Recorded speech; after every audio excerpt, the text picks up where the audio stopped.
Hey, I'm Stephen Ewashkiw from Adventure Yoga. Thanks for joining me for this yoga pose breakdown of Kakasana, also known as crow pose. Sounds a little like you're saying what crows say, Kakasana. That's how I remember it. Super easy that way. I like things like that. Is that gonna help you do the pose? Nope, but this video will. So what we need for this is just some space. You don't even need a yoga mat, but you might want a yoga mat. This video goes along with a whole blog post that I've written, and there's a direct link to that blog post in the description for this video. So you can just go there and read a lot more about this pose once you've watched this video. So let's get ready. If you're using a mat, unroll your mat, and I'll meet you there in just a few seconds to walk you through this.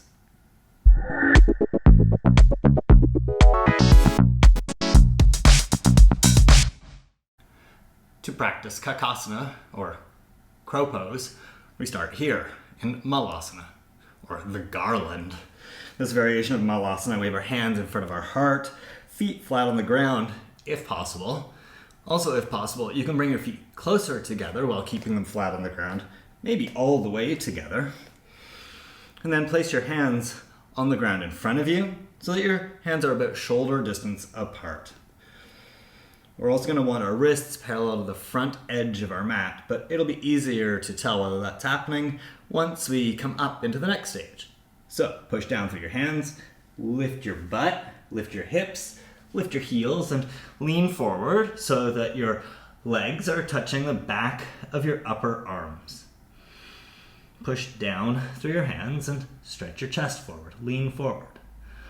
Push down through your hands, squeeze your arms in, and then push down with your legs so that you can lift your belly a little, lift your chest, and use your core to help lift you up a little bit here. And then lean forward more, bend your knees, and bring your feet off the ground.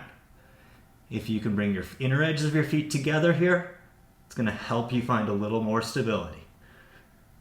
Look forward, stretch your chest forward. This is Kakasana, or crow pose.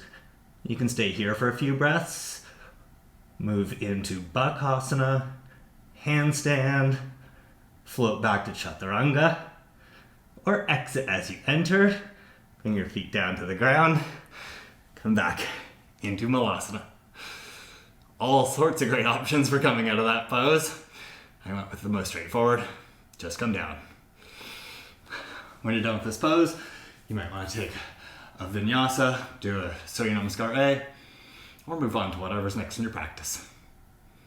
And that's our yoga pose breakdown for Kakasana, or crow pose, the bent armed arm balance that we see quite a lot in yoga class. I hope this helps you start to understand it a little bit more, since it does come up again and again.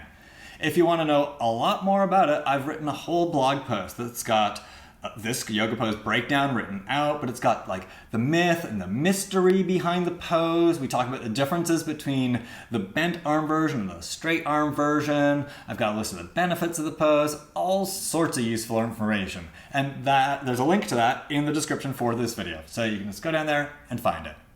If you'd like to do a whole class with me, I've got a class that's perfect for this pose right there. Click on it and you'll be flying in no time. Or at least you'll have fun for some 45 minutes or an hour or whatever. It's pretty good.